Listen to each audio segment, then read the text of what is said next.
off, but I'm just going to deal with it.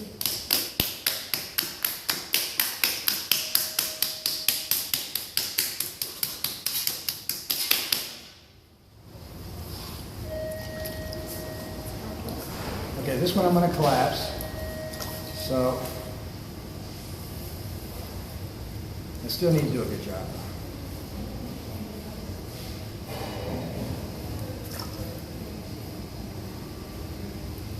Yeah, I didn't mean to evade your question. It's just that there's no name for it. I wasn't sure exactly what your question was. But it's a high fire stoneware that can be used at low temperatures as well, and that's unheard of. It's very rare for that. I just heard it today. I know, it's very rare, and it works beautifully. And my good friend, my student Forrest, he's like 82 or 8 years old, and he wants me to get a patent on it, and I'll give it away. No big deal. I have a good friend that goes to grad school, Pottery. Yes. He worked for the chemical company for years, and he's also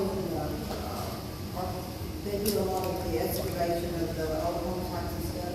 Really? And he found all this pottery made out of that red clay that people had made. Yeah, terracotta. Right, but he has come up with his own formula using that red clay and some stuff like that. That's great. To make pottery, and I wish I bought his work and he was unknown.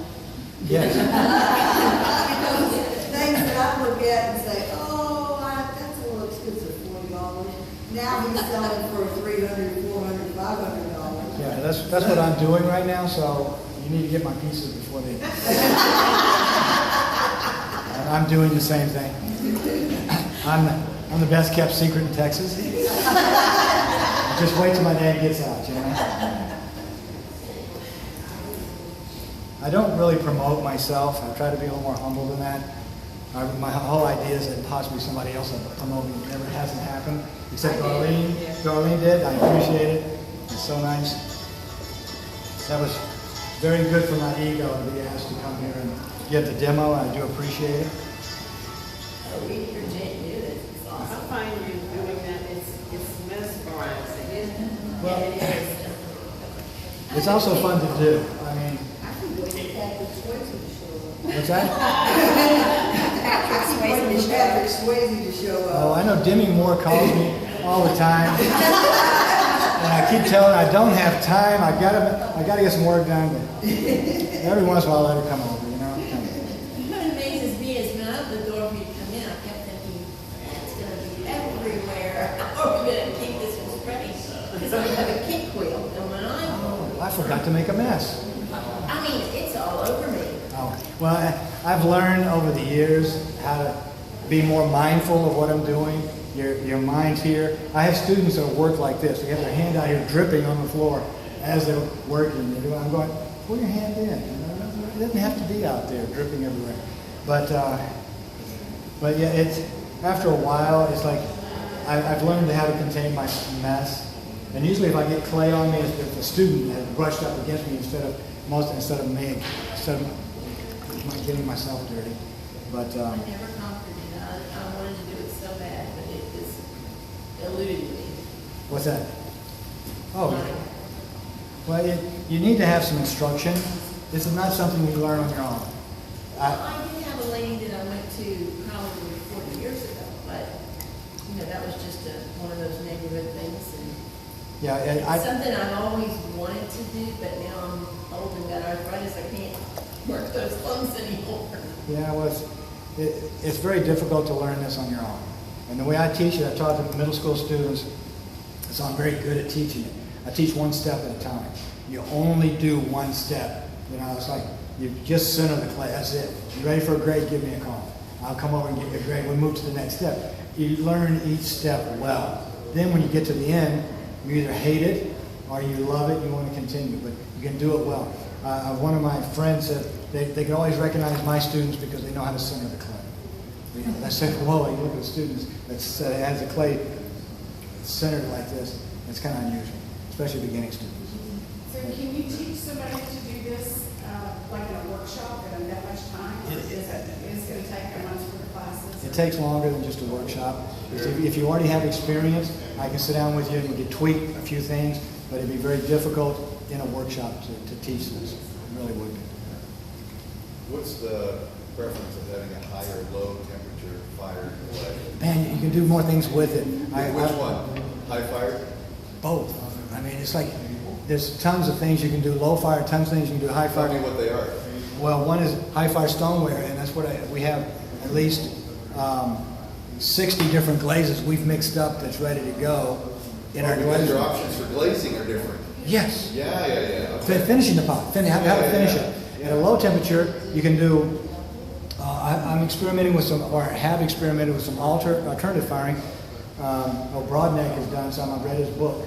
And one of my instructors is James Watkins at Texas Tech, and they wrote a book on, and there's a couple other people in the same book on alternative firings. And you take your pot at the low temperature, you put ferric chloride on it, which basically is iron. It's iron acid, very light, that they use for motherboards or something. And it's yellow, and you paint it all over your pot, and then you put organic material that's been soaked into copper sulfate, which is Miracle Grow. That's all it is. You let it soak there for about a week and let it dry out. And I wrap that around the pot after. And then I take... Yeah, the colors on that. Oh, I know. Amazing. It's gorgeous. It's gorgeous. And then I put the whole thing in aluminum foil, and like a baked potato, and just wrap it up so all those organic materials will stay in place. And then you put it in the kiln. At low temperatures, about 1300, it's more pastel. You go up to 1900, it's more contrast. It's a little bit more masculine. I like the masculine look a little bit higher than 1900. But usually the aluminum foil is burning away, and then that's when I turn the kiln off. I'm looking inside the kiln, electric kiln. When it looks right, I turn it off. And I got some incredibly wonderful things out of that. And I haven't done it since. It's kind of, my thrill is learning something, finding it out. Because Forrest and I will go, how do we do that? What's in there, figure it out. We'll do it, and then we can just go on to something else. If it's part of you, then it sticks around. If it's not part of you, it's part of Broadneck, then it's okay. Yes? Do you write it down? Oh, absolutely. It's all written down. I require my students to have a notebook, and everything they do, they have to write down, and I grade the notebook at the middle and the end of class. I mean, end of semester and the middle. Everything they do. If they overlap two glazes, I want to know what they are. Because they come out and kill magnificent, I want to be able to do that. So they go to their notebook, they have to write it down. If not, I'll take it off the grade. So we have millions of combinations. This glaze on top of that glaze. The other glaze that's on top goes underneath, and it's different. Application, how you apply it, if you spray it, if you dip it, if you drip it, if you pour it, there's all kinds of applications. And there's all kinds of things you can do at the high temperature as well as at the low. There's no one that's better than the other. You've got to find out what's right for you, what kind of effect you're going to get. You know, Raku is awesome, but I mean, there's so many wonderful things that people are doing now with painting, printmaking on. I'm ready to do some printmaking. I'm doing a workshop on printmaking, how to print on clay, and how to do photography on clay. And I know how to do it, I just haven't done it yet. I went to a workshop, and so I've got a photographer coming in. She's going to work on an MFA on photography, and she's also going to be printing on clay next semester. So I'm looking forward to learning from her, and she can learn from me as well. So there's not one right thing. It's kind of, they're all right. Everything's right, you know. So it's this thing that I've learned to stop saying no. You know, can I try this? Yeah, try it, see what happens. Let me know what happens. It's not supposed to work, but hey, try it, see what happens. So, I mean, every once in a while a pot comes out with blisters all over it. And I'm going, yeah, all right. You can pop the blisters and make beautiful craters. And you sand them down, they're not sharp. Instead of throwing the pot away, I raise the price. So it's gorgeous. It's absolutely gorgeous. And most people don't realize blisters are bad. I think they're great. Yeah, and you get blisters from firing too low of a temperature in your bisque. Your original bisque, you still have organic material in there that hadn't been fired up to a hot enough temperature. Then you put a glaze on top of it, and that outgassing makes the blisters. Or there's also other ways to do it. Here's your extra plastic. Well, okay, thank you. Thank you, very good. Appreciate it. You get an edge there. Okay. Okay, am I talking too much? No. Okay, just let me know. I'll be fine. I still want to collapse this pot. And I don't know if we have time, but I wanted to make a big platter. It really did. I got the clay to do it. These people can go if they need Yeah. to go. Y'all can go and come back if you want. I'll still be working this afternoon. Their store and. When they're closing the place and painting the walls, I'll be here. That's cool. You know, did I check to see how thick this bottom is? No. No, I didn't. That's too thick. I'm not paying attention, but I got excited about this. My alternative firing. I've got some really nice pieces, and one of the pieces broke, and so it had a nice break in one side, and it came apart. So I broke the other side of it. I made about 3 breaks on the other side, glued it together.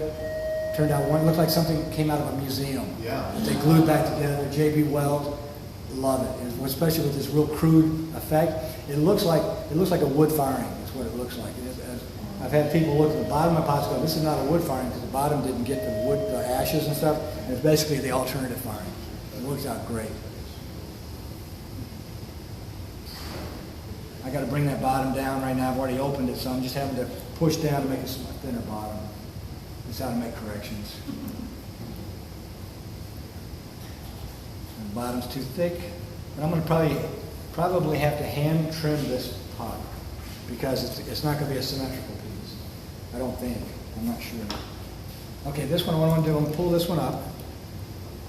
I'll go to that inside pull like I was talking to you about. It's like this. I'm actually putting pressure here, there, and then coming up. I call this the hinge.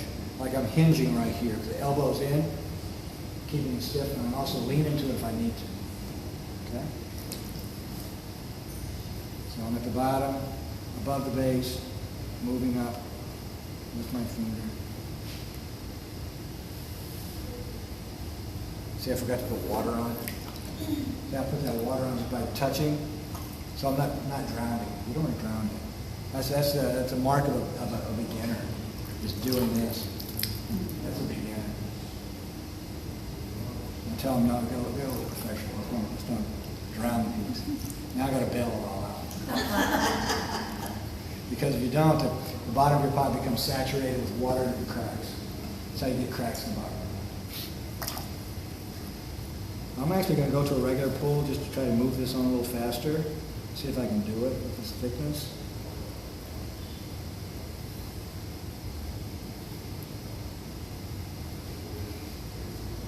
Then I'm going to pull this top in just a little bit. It's going out.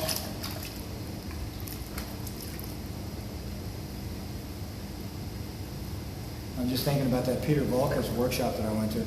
I mean, it's like I didn't even want to go to it. I didn't like his pots. And, you know, I'm looking at, when you're looking at pictures this big, of pieces that are that big, you go, they don't look so great. Why don't I want to go spend a weekend in Houston to go look at this guy's work? And he was having a show at the Contemporary Art Museum at the same time. And he was promoting his book he just got published. And it blew my mind. It was like the best thing that's ever happened to me, just watching this guy work. He shows up 2 hours late for his demo. 2 hours. When it was only 300 people waiting on him. It was at the University of Houston, Clear Lake. We were all waiting on him. People about walking off. He walks in with a bottle of scotch. I'm ready. Oh, it was great. It was incredible. He just took that clay. It was magic. It was absolute magic. He was doing his meditation liquid. It was absolutely liquidly. Yeah, that's true. But it was, even though, you know, it was still magic to watch this guy work, watch him work with clay.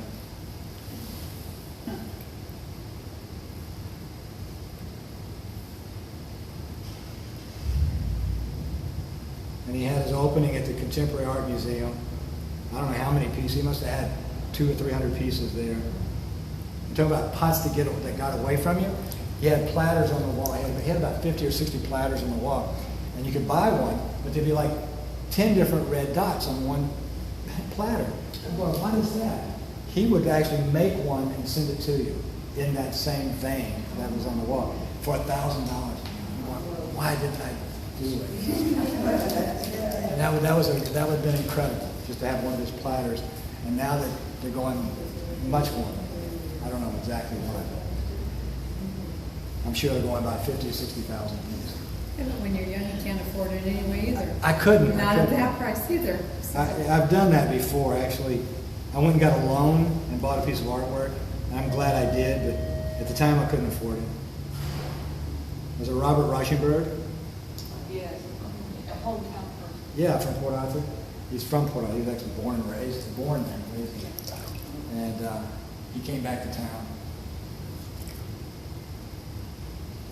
He's an abstract person. Oh my goodness, abstract. He invented abstract. He invented the collage, really. Yeah. You know, it's amazing. He's genius. What's this person's name? Robert Reichenberg. And he's in all the history books. When I took art history back in the 70s, he was in the history books then. And then he's had world tours where he's created artwork from different countries all over the world, and it's amazing. And I was listening to he was being interviewed by the Port Arthur News, and they said, "Well, what is it?" I said, "Is there any time that you don't know what you're doing?" He said, "All the time. I don't know what I'm doing." He said, "That's the best place to be. You can create something you've never created before." And that's always stuck with me, thinking, it's a great thing not to know what you're doing. And then you can do something great instead of doing something just mediocre when you know what you're doing.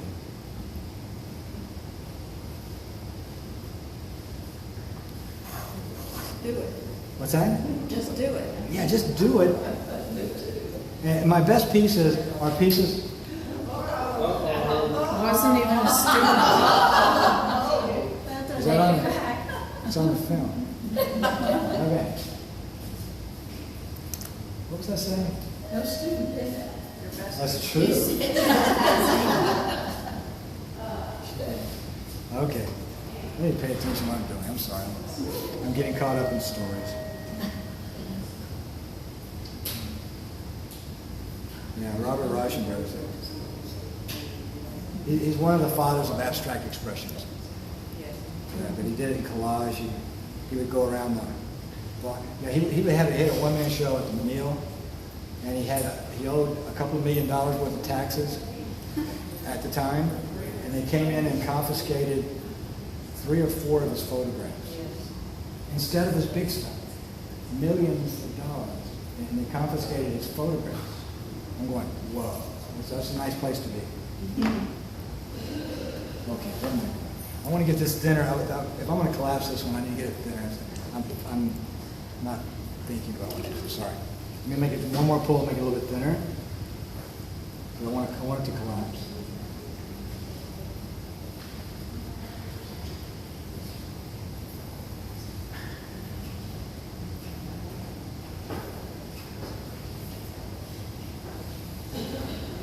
That's better.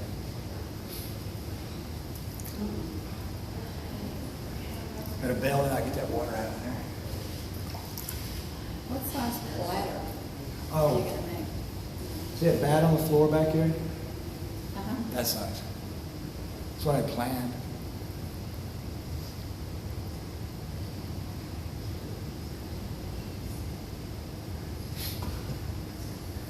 Maybe you answered this question before, but how long is it from when a potter starts being a potter before they actually can throw something that looks like a pot?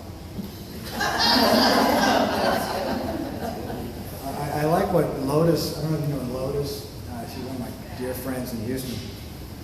She'll sit down with you for 2 hours and you'll get a pot when she's finished. And she'll charge you, I don't know, $40 if you get 2 hours with her individual instruction, and you get a pot, and you come back next week and glaze it. And you know, with somebody working with you one-on-one, you can do it. You can do it in one day, or do it in a couple of hours. But really, independently, I have a 2 to 3 week class, a crash course that I teach my beginning students. And when they're through, they can throw a coffee cup and they'll know how to put a handle on it. Sometimes it's aesthetic pleasing, sometimes it's not. But that's basically, it's about 2 weeks. And it takes outside. My class, I don't demand it, I encourage my students to, I have 3 hours inside class, I expect them to spend 3 hours outside class, each class. They go, but I did yesterday, we've got another class coming up, you know, so I expect them to put in that extra work. And if they come in and put that extra work in, then it can happen. If they're not going to put in extra work, it's not going to happen. And also, sometimes it's nice to come in when I'm there, so you can have quality time on the wheel. I can say, okay, don't do this, don't do that. It's hard to get beyond the problems if you don't have somebody saying, move your arm here. Oh, okay, I see what you're doing. I've had a student that came in and she couldn't understand why she didn't make an A because she spent so much time, but it wasn't quality time. She was doing it wrong for 6 hours. And then wondering why she didn't make an A. I said, well, I applaud your effort, but you need to be here while I'm here because you're having problems. Or an advanced student from Hilton. And she still gives me a hard time because she didn't make that A. But I have a hard time. I don't want to be rude to her and tell her this wasn't good enough, but I'm allowed to the next time she brings it up. It just wasn't there. You got to put the time in. It needs to be quality time too. So I'd say 2 weeks intensive. It took me 6 weeks when I first learned how to work on the wheel. The first class that I took was a summer class, and I achieved a couple of decent pots in 6 weeks.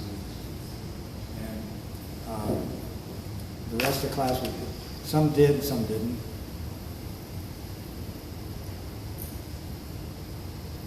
Okay, I'm taking those throwing rings out. I do like throwing rings. I love throwing rings. But if I was going to do that, I'd slow that wheel down really slow and really press hard and pull too fast. And that'll give me a spiral going up. It makes a beautiful throwing ring. But I don't want that. Oh, yeah, I want to make my lip. Oh my goodness, yes. George Orr is my hero. I love George Orr. He's self-proclaimed the best potter in the world. I love it. Anybody that would have the Audacity. yeah, thank you, to say that I'm the very best in the entire world. I think it's great. He's a Mississippi potter from Biloxi, Mississippi, in the turn of the 19th century when there were no formulas out there, there were no clay formulas out there, and he did it. And there's books on his work, and it's awesome. So if you ever see in a garage sale a George Orr or now there's a Lisa Orr out of the University of Texas, and she's wonderful too. I don't even know if she's kin, but George Orr is awesome. I love his work. There's a museum in Biloxi. Ah, I know. And they have what's her name that you love so much? George O'Keeffe. They have George O'Keeffe and George Orr. Okay. How do they know that? How do they put those two together? That's what I thought. no? Yes, yes. Because it's the Orr O'Keeffe Yes. Museum, but I saw no O'Keeffe. Well- Maybe they had it down. I haven't been there. I've Okay. driven through, but I haven't been there. But I was mystified. You'd have to ask about that one, because they're supposed to have a collection of them. But I love George Orr's work. He's a crazy potter from Biloxi, and I would love to get to know the guy. You know, he's been great. Have you ever heard of Richard Bennett? Richard Bennett. No, Massachusetts. no. There's a lot of great potters out there that I haven't heard of. They hadn't heard about me. Nobody knows. No one's heard about me.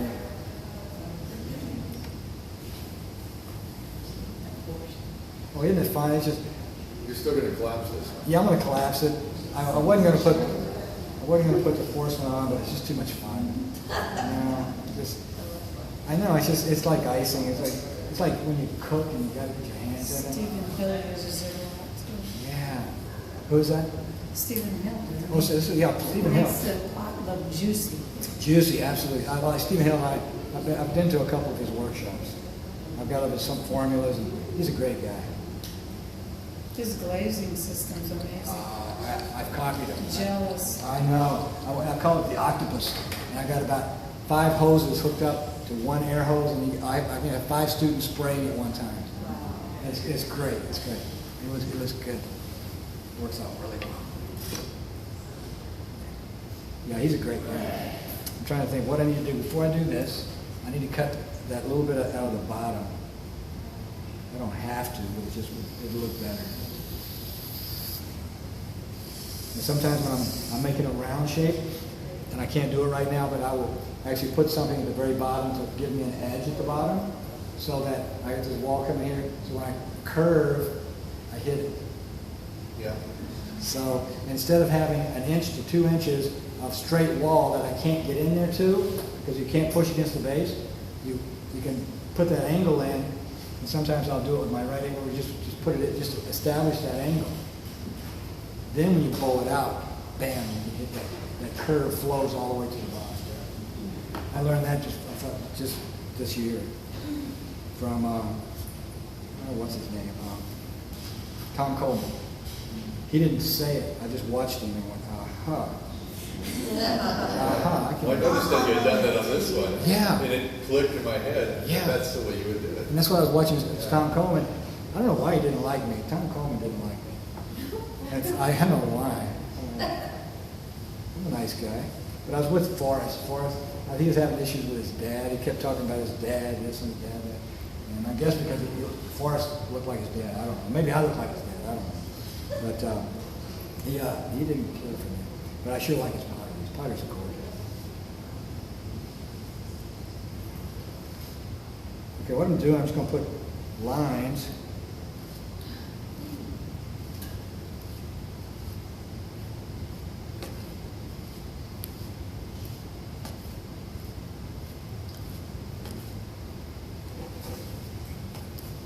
So I'm just combing the pot.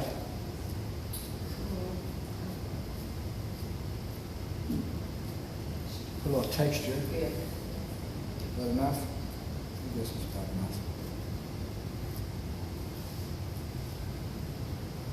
What I should have done, if I was really paying attention, I want to put them at a diagonal in the future instead of straight up. They look better when they're diagonal. It's going to collapse in. If it does what I want it to do, it should collapse in. So if you had all the time in the world, you could actually keep working on that and make that happen. I can make it happen. Absolutely. I go back in and smooth it out just like I smoothed out the throwing rings and put another design in. I can do it. I see the clay strong enough to take all that abuse that I just had. If it was about to collapse, which most beginners pull so much, it's like slips sitting there that I couldn't have done what I did. And that's the advantage of doing it in 3 pulls. The clay's still good and strong. So what I'm going to do, I'm going to push it out. I'm going to push it out so far that it actually collapses. I want to get that bottom out first. I'm going too fast. Get this bottom out so it has a nice looking shape. I'm going to make a bowl out of this is what I'm going to do. That's what I plan to do. Doesn't always happen. All right, come on. Now see, this is where I'm going to push too much. I'm going to push there so that the top will collapse in. Done that a lot by accident. Oh, I know. I have too. And it's always amazing how much further you can push the clay and you don't realize it. You're used to being so careful that, come on. Never did it on purpose. All right, come on. Yeah. All right. That's a good thing. That's good. That's good. It's all right. It's okay. This is what I want. I'll get this top in. Come on. Go on down.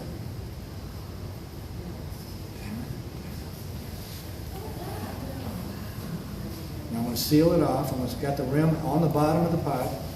I'm going to seal it. A few clumps of clay here. See, I've set the design just kind of folds in. So I have a nice bowl. Yeah, that's it. And so you can take a look inside if you want. What I'm going to do, I'm going to put a texture at the bottom inside, just like George O'Keeffe would do. She was here, she'd put a texture inside. So I'm going to hit the texture, like so.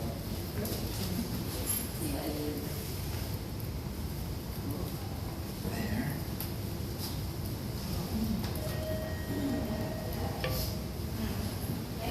So is that because it's hollow? This is hollow right here, yes. That was going to be my question. It is hollow, and what I have to do, I've got to put a vent, an air hole in it, so that the air can expand Where will and you come put out. that hole? Where you can't see it. I'll probably put it like underneath somewhere, so you really can't see. So you can't see air hole. But I'll use it. See that? Okay, let me do one more thing. Hold that. Hold that. Let me do one more thing. All right.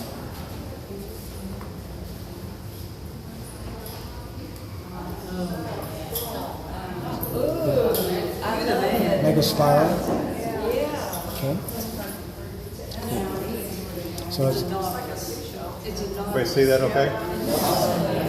because this was in the Japanese show. This guy had about this tall, lines coming up, and then diagonally going over all the way to the inside. About that tall. What color?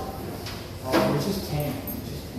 It's just tan. That almost is just fired up to high temperature actually. Was it, so it, like, was a matte finish or was Matte finish. There was no glaze on it no glaze on that it? I know of. I don't think that. You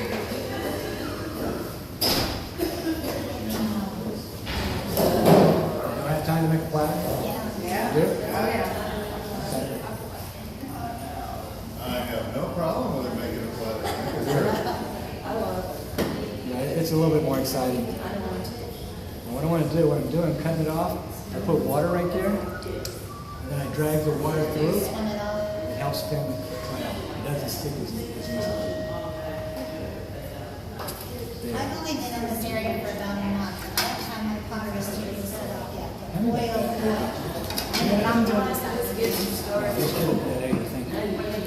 I can't wait. Yes.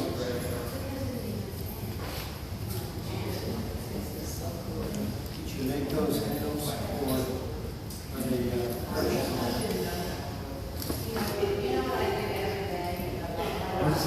Did you make those handles? No, everything is bad. I pull my own handles. No, What handles? those are, The Oh, power. these? Yeah, the lifter. Scoops? Ceramic store. ceramic store. Ceramic store in Houston. Yeah, yeah, I thought you meant making handles for coffee cups. Yeah. So, yeah, this, yeah, these are, you can get these at the ceramic store in Houston. They just lift, I call them lifters, scoops. They work well. But, Randy Brodnick, he just grabs his pot. He puts finger marks in it. That's okay. That's, you know, everybody's gonna do it. Yeah, he puts on a show.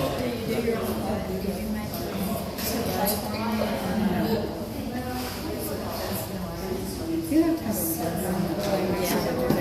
I didn't have room really for what I have on my.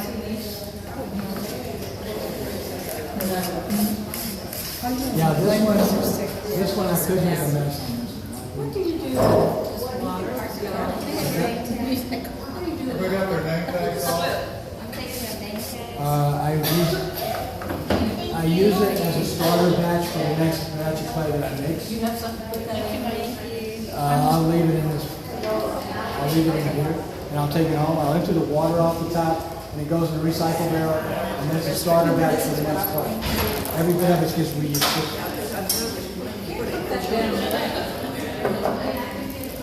Guys, the more clay you have aged into your batch of clay, the better your clay is. Aging is what you want your clay to do.